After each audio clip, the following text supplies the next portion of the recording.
Ako po ay si Amado Cortez, punong barangay po ng Barangay Santo Niño, ay lubos na nagpapasalamat sa ating buting mayora, Mayor Susan Yap, sa ating Governor Christian Yap, sa ating dating Congressman Victor Yap, sa napakagandang programa na binaba po dito sa aming barangay, ang meat processing.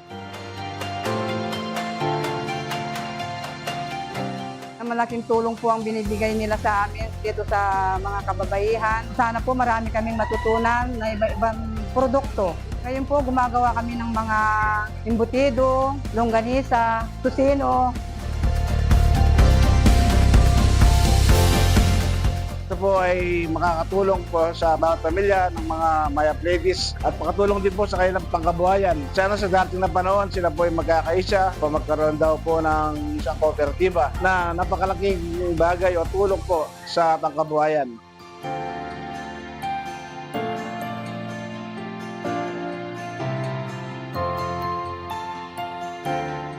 Maraming salamat sa Sergio Mayap! Masaya